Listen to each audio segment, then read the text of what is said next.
Brought to you by the Astro Youth House chapter from STEM Arts Lab, Space on Earth is a student-led podcast that inspires listeners who are curious about space to explore the wonders of the universe through the voices of young thinkers, creators, and dreamers. Each episode blends personal curiosity with scientific discovery, from the mysterious depths of black holes to the practical impacts of space on Earth, like GPS, climate science, and medicine. Hosted by STEM Arts students from Taos, New Mexico, this podcast draws connections between space, art, and science, how these things all impact us here on Earth, and their meaning to humanity. You'll hear raw, insightful conversations about topics like light pollution, the overview effect, lunar exploration, and the societal impact of the space race. Whether you're into exoplanets, dark energy, or just stargazing from your backyard, Space on Earth makes space personal, accessible, and inspiring. We believe that space isn't just for astronauts and scientists, it's for everyone. Join us on this adventure as we explore the cosmos from Earth, one story at a time. Special thanks to the Lore Foundation for helping launch this podcast. Hi everybody, welcome back to another episode of Space on Earth. I'm Taylor. I'm Hattie Rose. I'm Tulsi.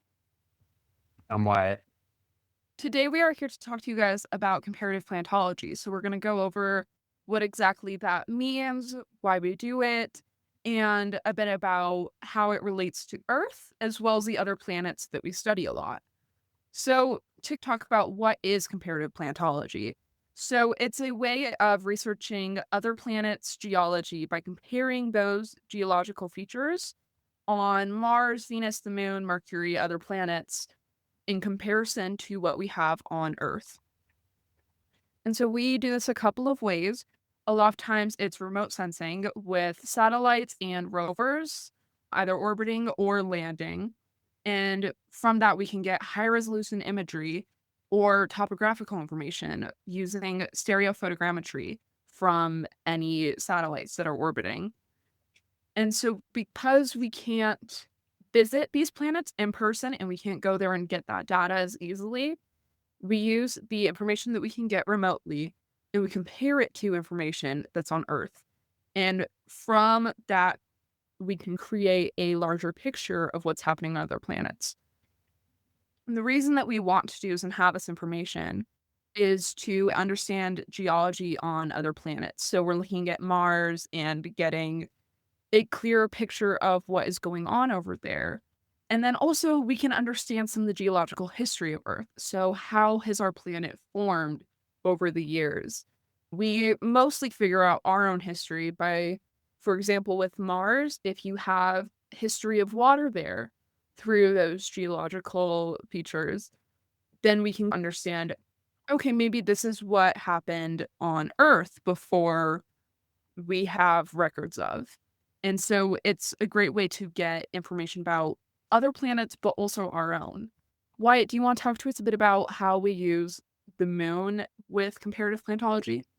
Yeah, sure. First, let's go over understanding Earth's formation in the early history. The Apollo program, back in 1969 to 1972, we brought back 842 pounds of lunar rocks and soil back to Earth. These lunar samples are very old, estimates of their ages being between 2.2 billion and 4.6 billion years of age. This makes them very important to us because they show a story that we weren't really there for, which is the solar system's development. That was a period whose geological record is very non-existent, absent even, on Earth due to our planet's active geological process. The Genesis rock, which we got on Apollo 15, and the rock nicknamed Creep, found on Apollo 12, provided cool information. Creep, for instance, has no known counterpart on Earth. So basically, it's something that we haven't seen here on Earth, but we found it on the moon. The analysis of these lunar samples contributed significantly to the scientific understanding that the moon itself was created by a large impact of a large astronomical body with the early Earth. The analysis of these lunar samples told us that what really backed up the idea that the moon was created with a large rock crashing into what was early Earth. And the debris at the end of that kind of created the moon. That's a theory known as the giant impact hypothesis. Site reveals a pivotal violent event in Earth's primordial history. Let's go into insights into Earth's geological process. Cratering. Missions like Ranger 7 provided detailed photographs of the lunar surface. That was launched by the United States back in the 60s. That revealed that impact craters are the dominant features, marked by progressively smaller craters down to 50 centimeters on the moon's surface. This helps scientists realize that Earth's active geological process, such as erosion by atmosphere and hydrosphere, continuously erase or alter impact craters over vast amount of time.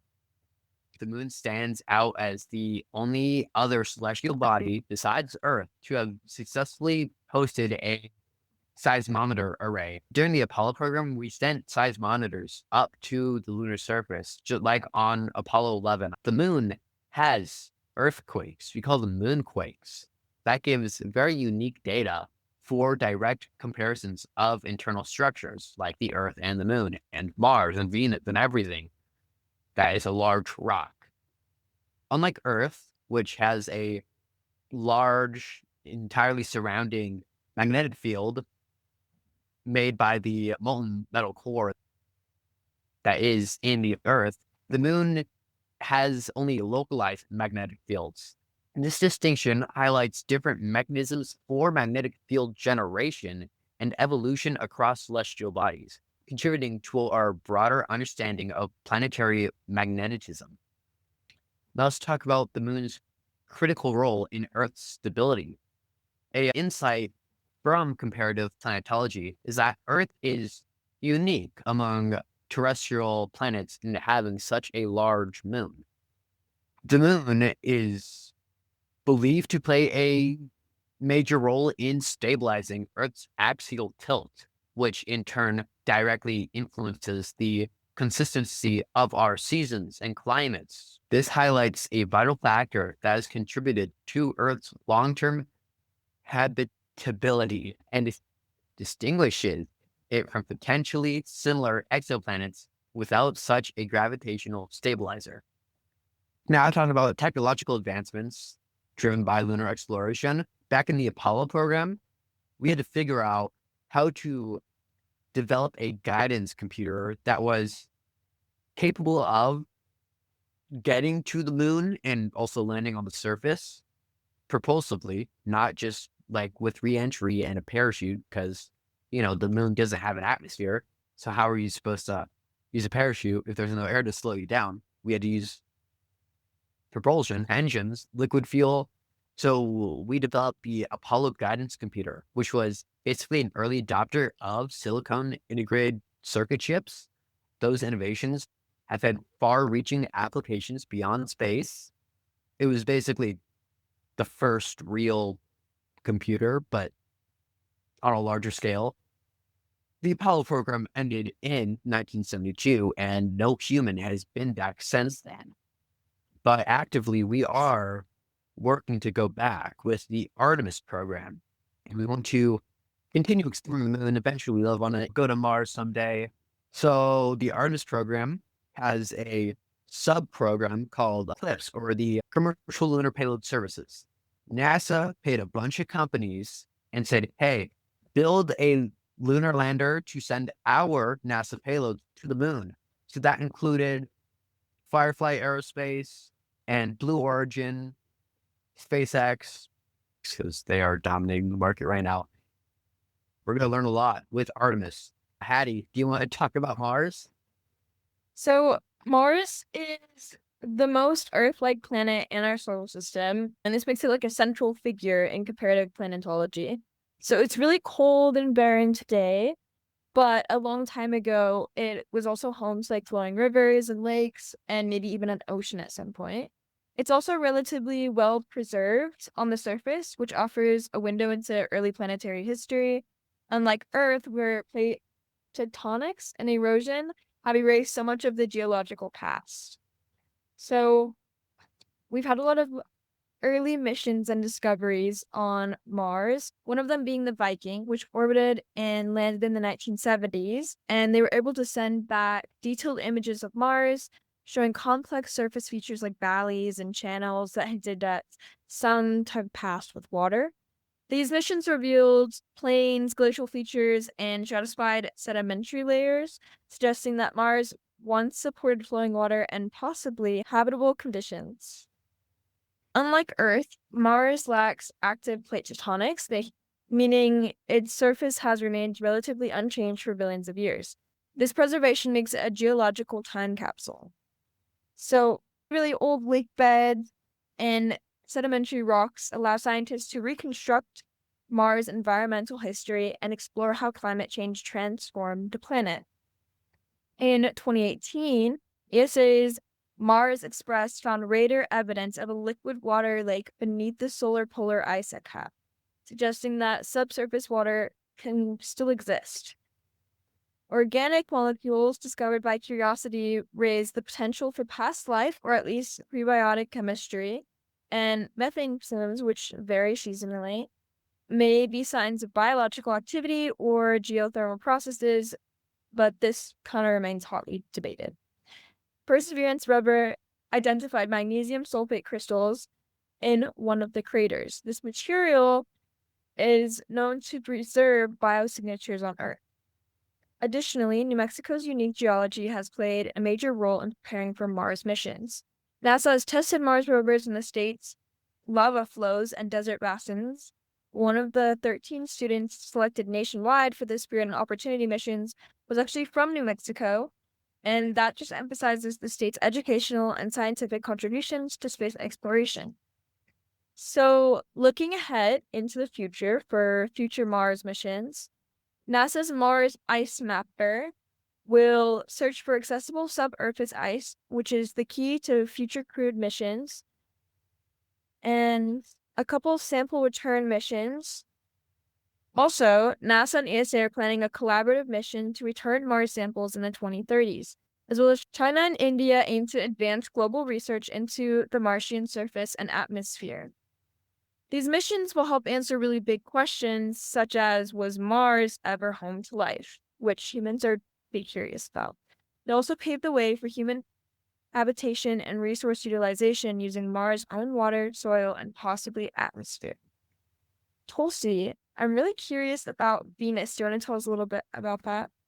Yeah, of course. So if we look at Venus and compare it to Earth, they have a lot of things in common, but also some really big differences.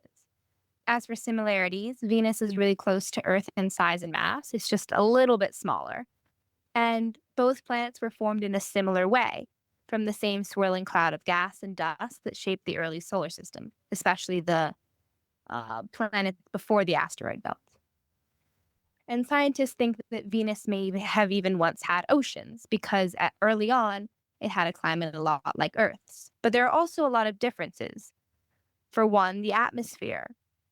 Earth's atmosphere is made a lot of nitrogen and oxygen, which makes it breathable and keeps our climate stable. Venus, on the other hand, has an atmosphere that's made almost entirely of carbon dioxide. So it's incredibly thick. Another difference is the surface temperature, where Venus is known to be scorching hot. Another thing is that Venus spins backward compared to Earth, which is called retrograde rotation, and it spins really slowly. So one full rotation takes 243 Earth days, which is almost a year. In fact, a day on Venus is longer than its year, which is just 225 Earth days. So basically, Earth and Venus have a lot in common, but are also really different. And while Earth and Venus started off alike, their paths went in very different directions. And that tells us a lot about how planets can change over time. Awesome. Thank you so much, Tulsi. I think that's everything that we have for you guys today, information-wise. Again, thank you so much, as always, for supporting and listening to our show. We are so grateful to have your guys' support. Also, like always, if you have any questions, curiosities, or ideas for future episodes, feel free to reach out. We always love to hear from you guys, and we'll cover it in a future episode. I'm Taylor. I'm Hattie Rose. I'm Tulsi. And I'm Wyatt. And we'll see you guys next time.